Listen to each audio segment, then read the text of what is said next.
السلام علیکم دوستانو، ښه راغلاست. په دې ویډیو کې نن موږ د عکس په اړه یو څو پوښتنې کوو او هغه بیرته جواب کوو. د عکس سره کوم لغات چې ګورئ فلای دا موږ صرف په مثال کې راولو. د دې لپاره موږ دوه پوښتنې کوو او ټول نه وړاندې به دا وایو چې فلای څه ته وایي؟ فلای الوتلو ته وایي. کوم شی چې پرواز کوي لکه اوس مرغۍ الوځي نو دې ته موږ ویلی شو فلای. فلای الوتلو ته وایي. صحیح ده. د لومړۍ پوښتنه کې وګورئ چې پوښتنه یې کړې وایي ډو یو لایک برډز. Do you like birds؟ آیا ستا مرغۍ خوښیږي یا مرغان خوښیږي؟ birds وی مرغۍ ته کوم شي نه چې الوزي birds ورته وي. جواب کې ته څه وي؟ Yes I like birds. Yes I like birds. هو yes یعنی هو I like birds زما مرغۍ خوښیږي. بیا دویمه پوښتنه کې ته څه پوښتنه کړې؟ What is special in birds؟ What is special in birds یعنی مرغانو کې څه شي خاص دی یا څه خاصیت دی پکې دلته ورنه پوښتنه کوي. نو جواب کې ته څه وي؟ they can fly. they can fly دوی الوتلی شي یعنی دا خاصیت پکې چې دوی الوتلی شي. ګوره دلته موږ فلای چې دی مثال کې راوستو ورته وي they can fly دوی الوتلی شي. اوس دویم عکس ته راوځو. دې کې یو هلک بل هلک پسې منډې وهي او لاندې ورته لیکلي چیز. چیز وی چې یو کس پسې ته منډې وهي او هغه راګیرې دې ته چیز وی. صحیح ده.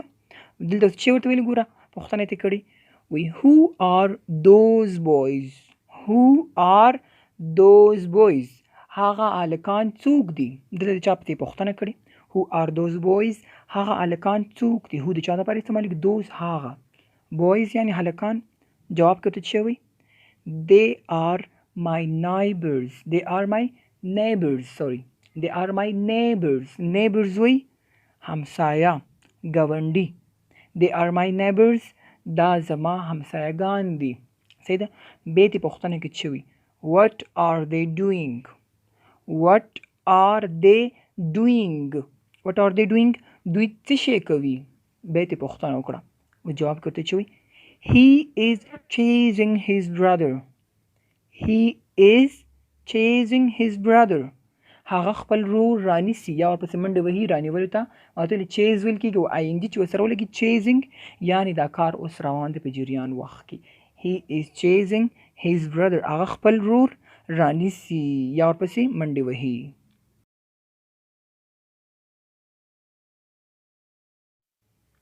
اوس دلته دویم عکس دی بلکې دریم او څلورم دی دلته. نو تاسو وګورئ یو جلۍ د خپل غاښونه برش کوي. دې ته څه وي؟ برش.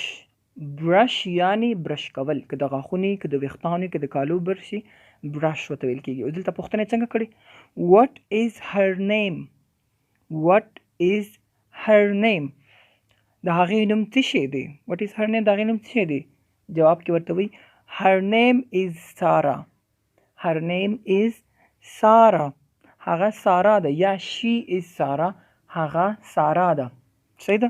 اوس دویمه پوښتنه کې ته څه وایي؟ is she laughing؟ is she laughing؟ is she laughing آیا هغه خاندي؟ دا ورته جواب کې څه وایي؟ no no یعنی نه. she is brushing her teeth. no she is brushing her teeth نه هغه خپل غاښونه وینځي. brushing her teeth هغه خپل غاښونه وینځي. صحیح ده. اوس دویم عکس کې وګورئ لاندیني کې بلکې چې دې کې یو هلک دی او لغته باندې یو څه شی وهي یو بوتل غوندې دی. نو دې لغته څه شی ویل کېږي؟ کیک. کیک اصل کې وایي لغتې وهلو ته چې ته په خپه باندې څه شی وهي که هغه ته یو په ځمکه پروت شي هغې ته کیک ورکړې په بال ورکړې یا یو انسان یو کس ته په جنګ کې لغته کیک ورکړې هغې ته لغته ویل کېږي کیک ورته ویل کېږي. بلکې لومړۍ پوښتنه کې دې څه پوښتنه کړې is he playing football؟ is he playing football آیا هغه فوټبال کوي؟ یعنی لغته وهي نو کېدای شي فوټبال کوي. is he playing football آیا فوټبال کوي؟ نو جواب کې ورته څه وي؟ no نه he is not playing football. no he is not playing football نه هغه فوټبال نه کوي. اوس دویمه پوښتنه کې ته څه ویلې؟ what is he doing؟ what is he doing؟ what is he doing هغه څه شی کوي؟ بیا جواب کوي he is kicking. he is kicking هغه لغته وهي یعنی کیک ورکوي آی ان جي ورسره ولګېده په همدې وخت کې لګېدې لغته واري نو ته ویلی شي هی از کیکینګ فوټبال هغه فوټبال ته لغته ورکوي هی از کیکینګ ا سټون هغه یو تیږې ته لغته ورکوي تار چې ورسره ویلی شي صحیح ده نو دا و کیک یعنی لغته وهل او برش یعنی برش کول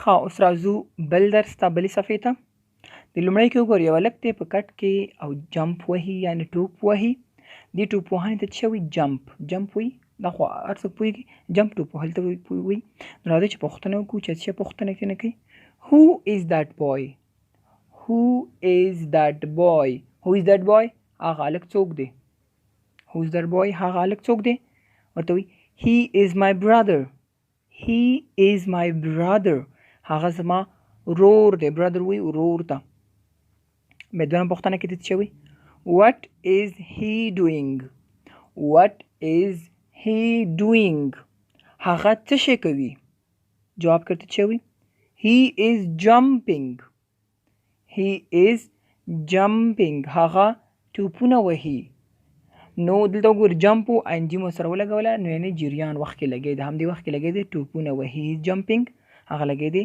ټوپونه وهي اوس راځئ لاندینی درس ته لاندینی عکس ته what is that د دې نه مخکې به دا ووایو چې کلین یې لیکلی وه سره کلین وي پاکولو ته دلته یو ځناور دی یو فیل دی لګی دی هغه یو برقي جارو سره یو لاسي ورسره ده او لګی دی پاکوالی کوي پوښتنه یې کړې what is that دا څه شی دی what is that هغه بلکې څه دی هغه څه شی that لرې دپاره راځي هغه څه شی دی جواب کې ورته وایي that is an elephant that is an elephant دا چې دی یو فیل دی الیفینټ وایي فیل ته نو دویمه پوښتنه کې دې چې پوښتنه کړې ده can animals do work can animals do work وایي آیا ځناور کولی شي چې کار وکړي can یعنی کولی شي animals وایي ځناور ته do work کولی شي چې کار وکړي نو پوښتنه کې جواب کې څه وایي yes he is cleaning yes هو هی از کلینینګ هغه صفایي کوي یا پاکوالی کوي نو که ځناور کې تا ته معلومات چې دا نر دی که دا ښځه ده نو ته هم کولی شي چې هغې ته هی یا شي وکارې او هم کولی شي چې په اټ باندې یاد کړي نو دلته موږ یس اټ از کلینینګ ته ویل کلینینګ روم کلینینګ هال چې هر ځای ورته یادوي صحیح شو نو دا و د نن ورځې درس او د نورو ویډیوګانو دپاره لایک ضرور وکړئ دوستانو